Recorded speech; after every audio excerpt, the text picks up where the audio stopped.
জয় যিশু। ধনসম্পদ ও দারিদ্রতা। ধনসম্পদ ও দারিদ্রতা লুক 18 অধ্যায় 24 এবং 25 পদ। লুক লিখিত সুসমাচার 18 অধ্যায় 24 এবং 25 পদ। তখন তার প্রতি দৃষ্টি করিয়া যিশু কইলেন, যাদের ধন আছে তাদের পক্ষে ঈশ্বরের রাজ্যে প্রবেশ করা কেমন দুষ্কর। বাস্তবিক ঈশ্বরের রাজ্যে ধনবানের প্রবেশ করা অপেক্ষা বরং সূচির ছিদ্র দিয়া উষ্ঠের প্রবেশ করা সহজ। আমাদের প্রভু যিশু যে সমস্ত বিস্ময়কর উক্তি করেছিলেন তার মধ্যে একটা হলো এই যে, একজন ধনবানের পক্ষে ঈশ্বরের রাজ্যে প্রবেশ করা কার্যত অসম্ভব। আমাদের প্রভু যিশু যে সমস্ত বিস্ময়কর উক্তি করেছিলেন তার মধ্যে একটা হলো এই যে, একজন ধনবানের পক্ষে ঈশ্বরের রাজ্যে প্রবেশ করা কার্যত অসম্ভব। তা সত্ত্বেও ধনসম্পদ ও দারিদ্র্যের বিষয় তার অনেক উক্তির মধ্যে এটা একটি। এতে এমন একটি ধারণা দেওয়া হয়েছে যা নতুন নিয়মের পত্রগুলিতে পেরিদরা বহুবার উল্লেখ করেছেন। ধনসম্পদ। ধনসম্পদ নতুন নিয়মের যুগে জিহুদীদের মধ্যে ধারণা ছিল যে ধনসম্পদ হলো ঈশ্বরের বিশেষ অনুগ্রহের চিহ্ন, আর দারিদ্রতা হলো অবিশ্বস্ততা ও ঈশ্বরের অসন্তোষের চিহ্ন। ফরিসীরা এভাবে চিন্তা করে প্রভু যিশুকে তার দারিদ্রতার জন্য উপহাস করেছিল। লুক 16 অধ্যায় 14 পদ। এই ভ্রান্ত ধারণা খ্রিস্টীয় মণ্ডলীর ইতিহাসও পুনঃ পুনঃ দেখা দিয়েছে। খ্রিস্ট এটাকে জোরের সঙ্গেই প্রত্যাখ্যান করেছেন। পবিত্র বাইবেল সম্পদের অনুসরণ করাকে বা ধনলোভকে প্রতিমা পূজা বলে অভিহিত করেছে। পবিত্র বাইবেল সম্পদের অনুসরণ করাকে বা ধনলোভকে প্রতিমা পূজা বলে অভিহিত করেছে। এটা মন্দ আত্মা দ্বারা চালিত কাজ। যেহেতু বিষয় সম্পদের সঙ্গে মন্দ আত্মাদের শক্তি জড়িত থাকে, তাই সম্পদের আকাঙ্ক্ষা ও তার অনুসরণ করা অধিকাংশ সময় দাসত্ব নিয়ে আসে। প্রভু যিশুর দৃষ্টিতে পরিত্রাণ ও শিষ্যত্বের জন্য ধনসম্পদ বাধা স্বরূপ। প্রভু যিশুর দৃষ্টিতে পরিত্রাণ ও শিষ্যত্বের জন্য ধনসম্পদ বাধা স্বরূপ। এগুলি নিরাপত্তার একটা ভ্রান্ত ধারণা দেয় এবং এগুলি মানুষকে প্রতারিত করে ও মানুষের সম্পূর্ণ আনুগত্য দাবি করে। ধনীরা অধিকাংশ সময় এরকম ভাব দেখায় যে তাদের ঈশ্বরের দরকার নেই। ধনসম্পদের খোঁজ করতে করতে তাদের আত্মিক জীবন চাপা পড়ে যায় এবং তারা প্রলোভন ও ক্ষতির কামনা বাসনার দিকে পরিচালিত হয়। এর ফলে মানুষ অনেক সময় বিশ্বাসও হারিয়ে ফেলে। অধিকাংশ সময় ধনী লোকেরা গরিবদের শোষণ করে। সেজন্য কোনো খ্রিস্টিয়ানেরই ধনী হওয়ার বাসনা করা উচিত না। পার্থিব বিষয় সম্পদ স্বার্থপর ভাবে জমা করতে তাদের বোঝা যায় যে জীবনকে তারা আর অনন্তকালের দৃষ্টি নিয়ে দেখছেন না। পার্থিব বিষয় সম্পদ স্বার্থপর ভাবে জমা করলে তাতে বোঝা যায় যে জীবনকে তারা আর অনন্তকালের দৃষ্টি নিয়ে দেখছেন না। কলসীয় পুস্তক 3 অধ্যায় 1 পদ। একজন স্বার্থপর লোভী লোক তার আর ঈশ্বরের মধ্যে তার লক্ষ্য ও পরিপূর্ণতা দেখতে পায় না, কিন্তু সে নিজের মধ্যে ও তার বিষয় সম্পদের মধ্যেই তা দেখতে পায়। উদাহরণস্বরূপ বলা যায় যে লোটের স্ত্রী স্বর্গীয় নগরের দিকে দৃষ্টি না দিয়ে সে তার সমস্ত দৃষ্টি নিবন্ধ করেছিল একটা পার্থিব নগরীর উপরে। অন্য কথায়, ধনসম্পদের বাসনার মধ্যে সেই বৃষ্টি লুকিয়ে থাকে যা তাকে ঈশ্বরের কাছ থেকে সম্পূর্ণ সরিয়ে নিতে পারে।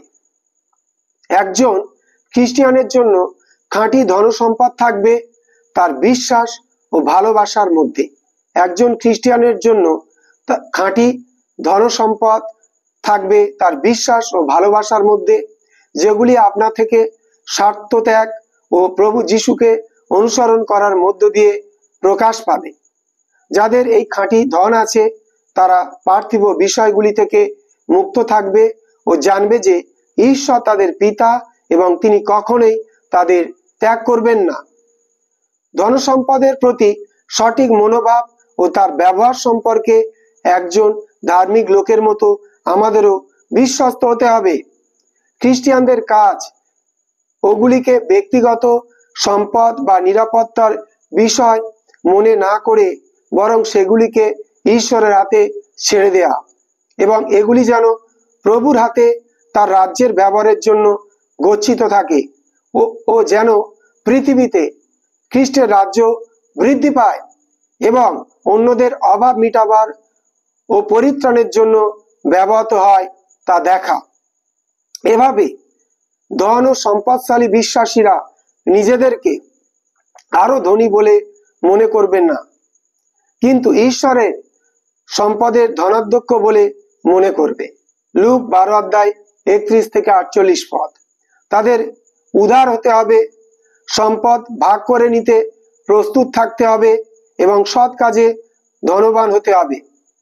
প্রত্যেক খ্রিস্টিয়ানকে তার অন্তর ও আশা আকাঙ্ক্ষা পরীক্ষা করে দেখতে হবে। প্রত্যেক খ্রিস্টিয়ানকে তার অন্তর ও আশা আকাঙ্ক্ষা পরীক্ষা করে দেখতে হবে। আমি কি একজন লোভী? আমি কি স্বার্থপর? আমি কি প্রাচুর্যের স্বপ্ন দেখি? প্রচুর ধনসম্পদ থাকার কারণে যে সম্মান, শ্রদ্ধা, ক্ষমতা এবং পদমর্যাদা পাওয়া যায়, আমি কি সেসবের আকাঙ্ক্ষা করি? দারিদ্রতা আত্মা দ্বারা পরিচালিত হয়ে দরিদ্রদের নিকটে সুসমাচার প্রচার করা তার একটা কর্তব্য বলে প্রভু ধরে নিয়েছিলেন। আত্মা দ্বারা পরিচালিত হয়ে দরিদ্রদের নিকটে সুসমাচার প্রচার করা তার একটা কর্তব্য বলে প্রভু ধরে নিয়েছিলেন। লুক 4:18 পদ। যিশয়া পুস্তক 61:1 পদ। অন্য কথায়, খ্রিস্টের সুসমাচার দরিদ্রদের নিকটে সুসমাচার বলে আখ্যায়িত হয়েছে। গরিব গ্রিক শব্দ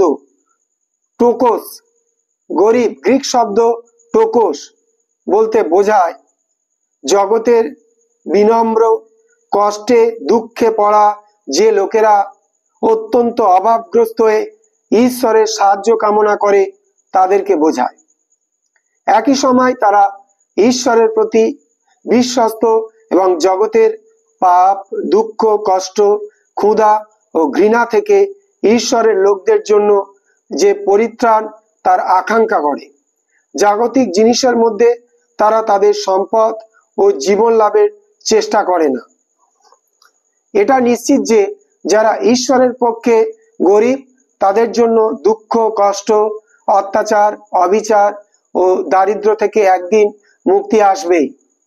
এটা নিশ্চিত যে যারা ঈশ্বরের পক্ষে গরিব তাদের জন্য দুঃখ, কষ্ট, অত্যাচার, অবিচার ও দারিদ্র থেকে একদিন মুক্তি আসবেই। লুক লিখিত সুসমাচার 6:20-23 পদ, 18:1-18 পদ।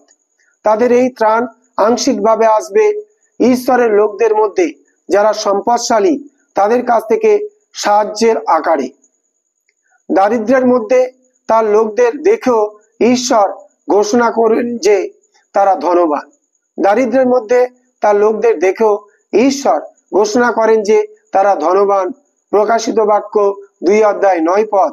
আত্মিক বা নৈতিকতার দিক থেকে তাদেরকে কোনোভাবেই দরিদ্র বা নিকৃষ্ট বলে দেখা যায় না। আত্মিক বা নৈতিকতার দিক থেকে তাদেরকে কোনোভাবেই দরিদ্র বা নিকৃষ্ট বলে দেখা যায় না। প্রকাশিত বাক্য 2:9 পদ। প্রকাশিত বাক্য 2:9 পদ। জয় যিশু।